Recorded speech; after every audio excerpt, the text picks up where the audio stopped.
everyone, John here from All Miniatures Great and Small. In this week's Flames of War unit overview, we'll be taking a look at the 76mm artillery battery for Flames of War. This is out of the Soviet Bagration book, and this is an interesting unit. It is a 76mm gun, and you can field it one of two different ways in the Bagration book. One of the ways is as a 76mm artillery battery.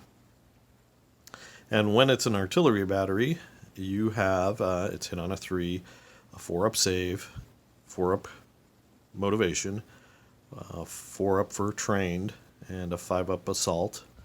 It only moves 4 inches. And the 76mm gun has an 80-inch range, anti-tank 2+, firepower 4+, or direct fire 24 inches, rate of fire 2 or 1, depending on whether you're halted or moving. Anti-tank 9, 3+. So the gun is the same gun that's on the Su-76, a unit that I'm also doing a unit overview for. But this obviously is the ground version. So this one gets you artillery bombardment, and 4 guns runs you 8 points. So that is different from an Su-76, which 4 of these guns will cost you 10 points. So it's a 2-point difference between the two, but the artillery that you're seeing here, I think artillery gun teams and lightly armored vehicles have different uses on the battlefield. I mean, if they're dug in, that 4+ save on a gun team is pretty good, but if your enemy has artillery and starts ranging in on them and you need to re-roll your successful saves, these guys disappear quite quickly. But the nice thing is you can push them up. I mean, they can move 4 inches a turn. I think they can dash 6 inches cross country. So they will get there eventually, but with that artillery bombardment, it's pretty good.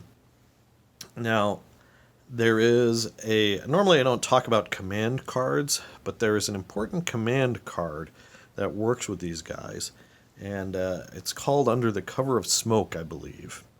And basically I forget if it's 3 or 4 points, I apologize. If you have a unit of these, you can place a smoke bombardment on the table at the beginning of the game. And it stays on the table for until your opponent's second turn. So if you have a unit of 4 of these, and you use that stratagem, you can have a 16-inch line of smoke that you don't have to range in because you just place it, and it's a great screening effect. We have an upcoming Patreon battle report that shows that tactic in operation, so if you are interested in that, do check out our Flames of War Patreon. And that was such an interesting tactic that I think more people should know about it. It's pretty cool. All right, the other way that these guys can be fielded is as a heavy tank killer company. So it can be modeled one of 2 different ways, either with a 57mm gun or a 76mm gun. So the 57mm gun, we're really not talking about that one for this video, but this is the 76mm. The 57mm is here, longer barrel. Basically, it's a smaller round, but it's a higher velocity anti-tank round. But we're not talking about the 57mm version right now. So if you take these guys as the 76mm version, you lose the artillery bombardment. They are hit on a 4 instead of hit on a 3. And they have a 3-up save instead of a 4-up save. And they are fearless instead of confident. And they are veteran 3-up instead of trained 3-up. So the 76mm gun has the same stats in direct fire, 24 inches, rate of fire 2, rate of fire 1 when moving, anti-tank 9, 3-up firepower, and forward firing. So it has the same stats, but without the artillery bombardment. The price for 4 of these 76mm guns is 10 points.